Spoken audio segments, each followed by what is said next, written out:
Well,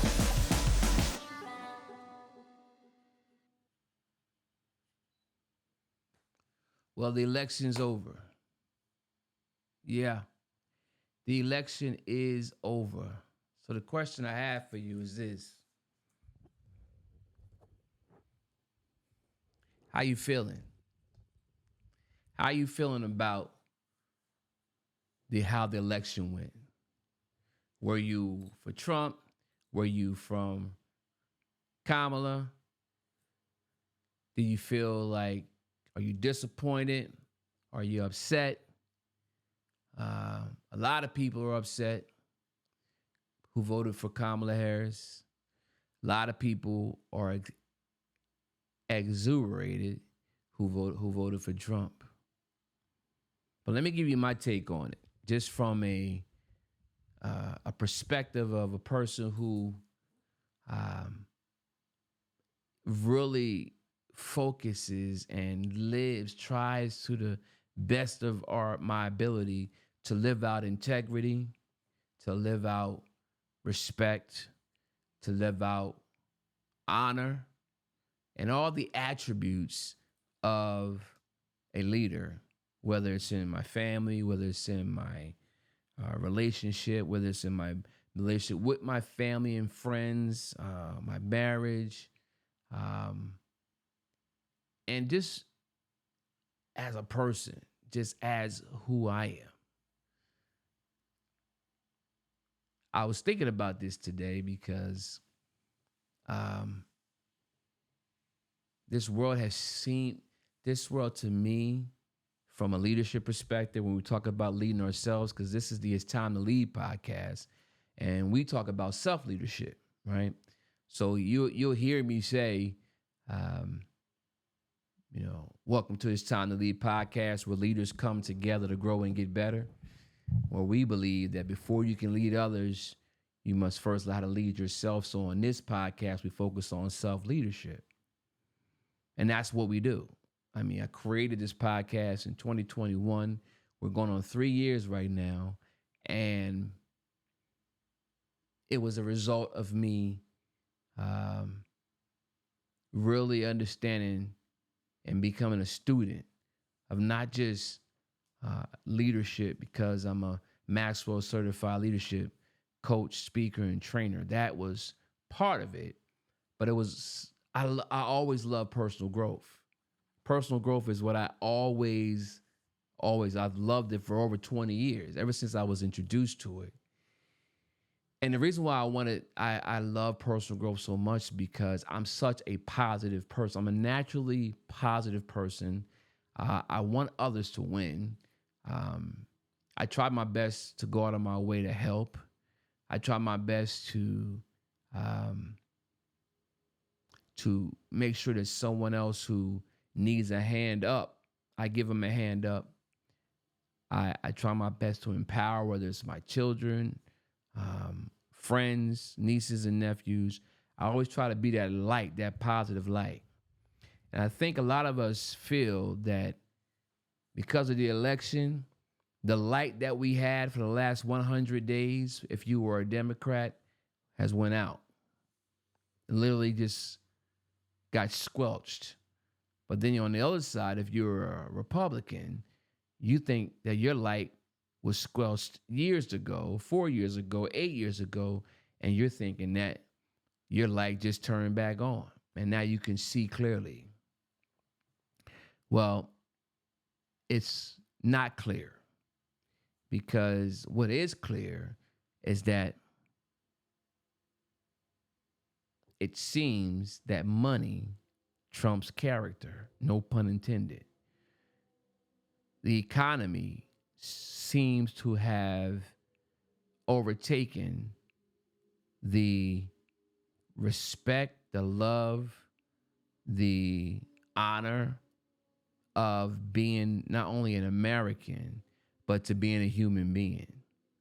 And I think that a lot of people felt that because, um, and the irony is, I never been into politics. That's the irony. I really, really never been into politics. No, not me. My dad used to be in politics when he was younger, or when I was younger. He used to talk about politics, but I was like, "What is that? I don't even care about that." Well, I've been in survival mode all my life, right? So, but what my dad was trying to tell me is not only it's important to vote, okay, that's definitely important.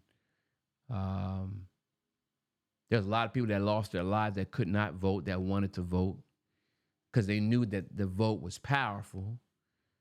Um,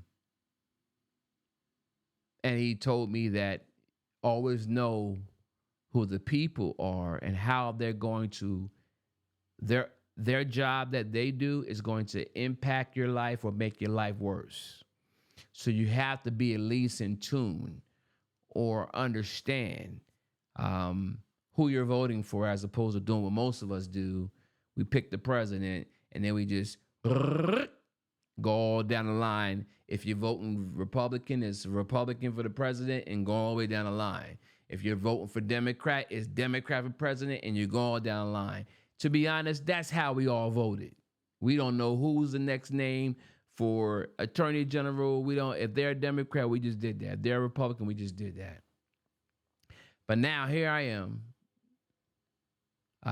wasn't able to actually vote because we just moved to Florida, and it was nothing funny about it. Just that the our address needed to be corrected, so we didn't get a chance to be able to. So we were feeling horrible about that, of course. But I said, to my wife when she was telling me like, I feel horrible about this. We just didn't do it in time, but don't, we're gonna vote with our hearts right now and our prayers. And it's amazing how, and I'm a man of God on this show, just so you know. I want to talk about God. So if that's not your thing, this is not the show for you, and it's okay. This is my show, it's my platform. I talk about God. Um, and what this election did for me was to refocus on not on a man or a woman. I said this today, but on the fact that God uses everything to lead us to the direction that he wants to go. And sometimes we don't even understand it. Sometimes we don't even, it's the thing that's the furthest away from our values. He uses it.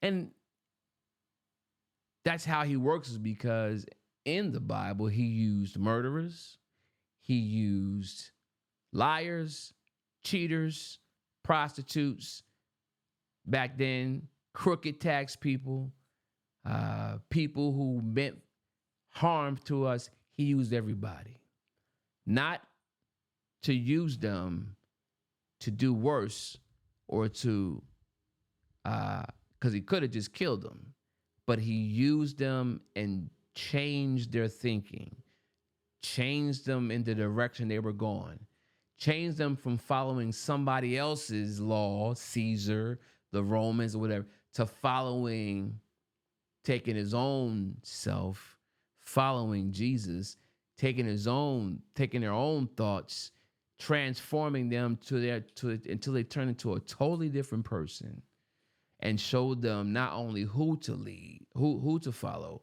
but then how to lead, and then how to lead themselves. And that's what this podcast is all about.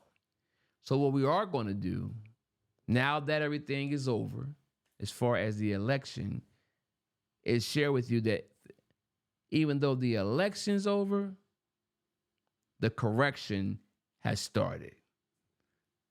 Us correcting our responsibility in our own lives to vote for ourselves, as far as correcting our attitudes, correcting our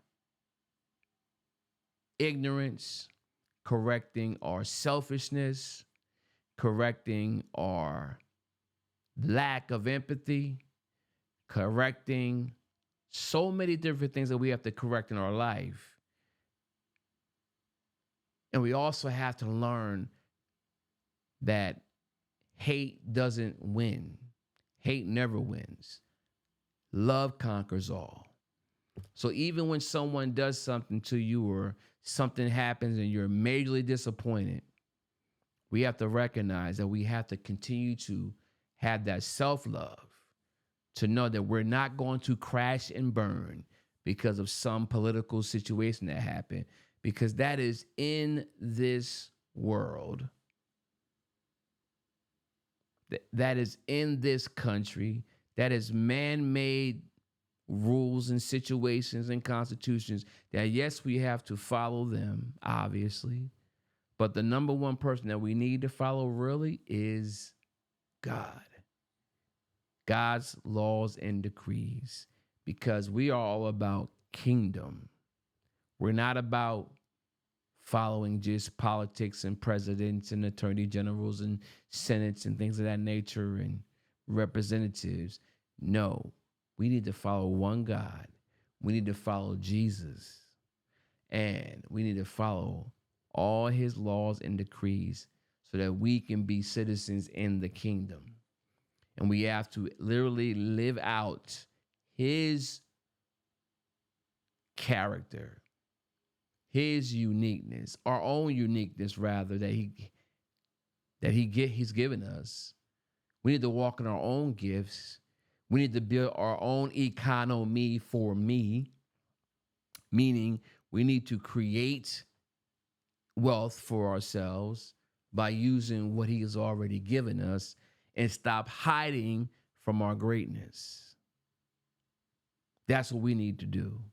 We need to recognize that this is the beginning. It's been a lot of talk about disruption. And I was thinking about this today before I did the show. I said, yes, there's a lot of companies, especially younger companies, that have come and literally disrupted a lot of different companies. We used to buy records and CDs in the store. Now we buying MP3s from Apple and digital products. We used to catch the cab when I was younger, catch the bus. Now we have Uber and Lyft and several other companies that are doing that, disrupting the transportation industry. We used to buy our books in the bookstores. We have Amazon, and then Amazon started off with books, but now you can buy everything that you can buy in Walmart, in the supermarkets, and in Kmart, and in all these other big stores that have shut down because Amazon disrupted that industry. It was a disruption. But disruption usually comes from innovation, right? Disruption comes from innovation. Well, I believe that what has recently happened during the election, prior to, and things of that nature, disruption to the norm, because when disruption happens, then we have innovation that causes disruption. And then when people adopt it, after people stop pushing back on it, once they adopt it, our lives are better. AI is a big disruptor, and if you have to learn how to be able to use it. I encourage all my listeners and all our listeners out there, don't run away from AI. Don't think it's going to take your job. Just learn how to use it, because it's here. It is already, for my wife and I particularly, it is already created. We use it as a tool, and it has already brought peace, and also it has made us more productive. I know when you guys see my emails, you're probably saying, wow, Fred usually has a bunch of typos on his emails. But using the tools. So AI is not going to replace the jobs. It's just that if you don't know how to use them, the people that learn how to use them is going to cause you. So don't worry about AI replacing your jobs, right? We all are human beings. We all have a place, but it will cause you to upskill. And that's exactly what I'm going to be doing next year as well. And upskilling and leading myself to learning something new. Now, I know we don't like new stuff. We don't like to change, but the only thing that's guaranteed is change. Change is going to happen. It's going to happen with or without you, right? And if you keep rejecting change, you're going to eventually be rejected because you're not going to have the skill sets necessary. The job that you are doing right now, the business that you have right now, somebody else is trying to make your business better. And it's sort of a cat and mouse game. But even if it is a cat and mouse game, I encourage you to learn the technology. If it's not your thing, find somebody else that can show you how to incorporate the new technology to make your lives better, right? Better, faster, stronger. You know, I'm an old $6 million man. I love $6 million. I'm hoping I can get maybe Lee Majors to come on the show, but him and Lindsay Wagner. But I'm definitely telling my age. But you know, using technology today makes things better. I'm literally, for those who are watching the podcast, I'm literally recording this podcast. But at the same time, for those who are on the audio, you'll be listening to it. And I can also take what I'm saying, every single word from this show, and I can basically put it into the technology now and literally email you exactly a kind of a summary of what I'm talking about today, and then remind you to come listen to the episode. And then I can even take that information and do a blog post on it, and take that information as well and do a YouTube video to description, do a Facebook ad, and do post on LinkedIn, Instagram, TikTok, all from this video. Yeah, that's the technology that we have. So when you're talking about leadership and leading yourself, and you got to lead yourself past the negative patterns that you have in your mind that's telling you that you're too old, you can't do this, you're not smart enough. That's all BS. That's your belief system. That's your belief system. And so this podcast is going to teach you how to change your belief system to recognize that you can do it. You are enough. You can learn something new. A lot of times we have to unlearn one thing in order to relearn something else.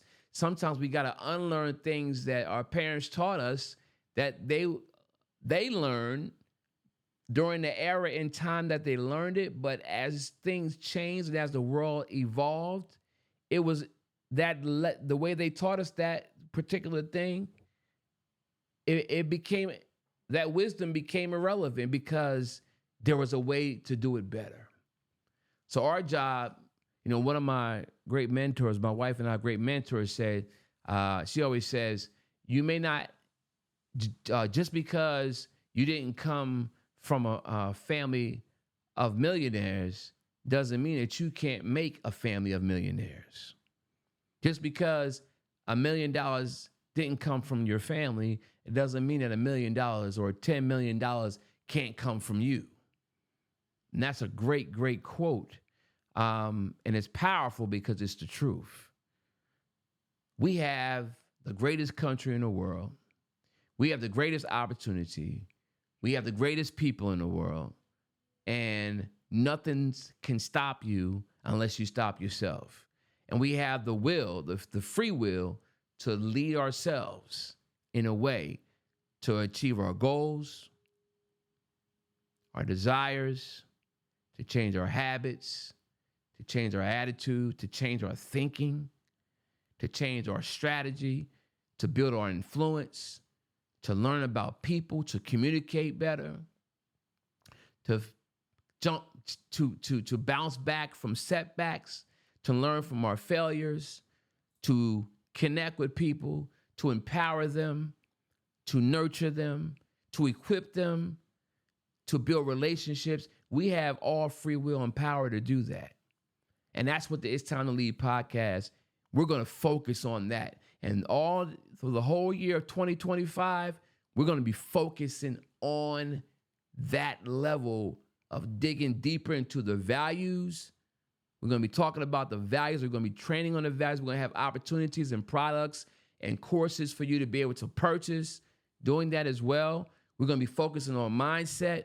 And I'm going to be teaching you about the concept of, buying that mindset money that you need.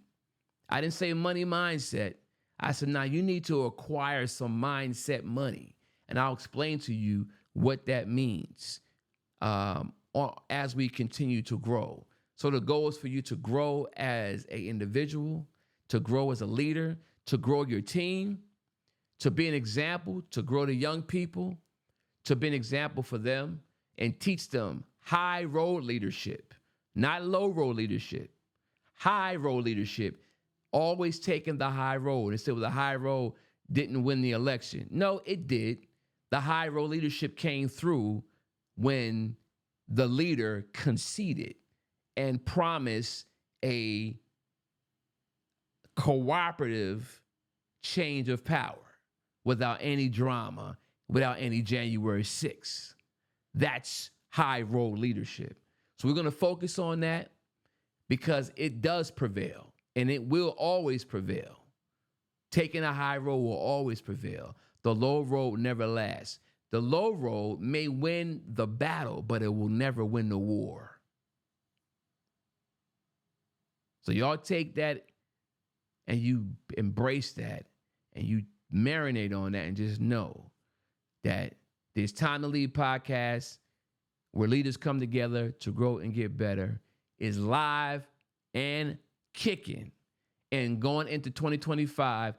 And we're going to teach you some values. We're going to share with you some values, interview some amazing leaders and also people who you probably don't even know that are influential, that are leading themselves, and they are really an example of people that we not only know, like, and trust, but we can follow and we can love.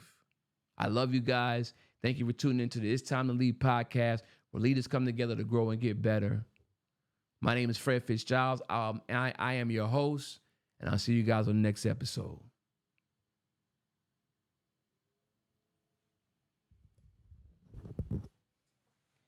And I can cut that up.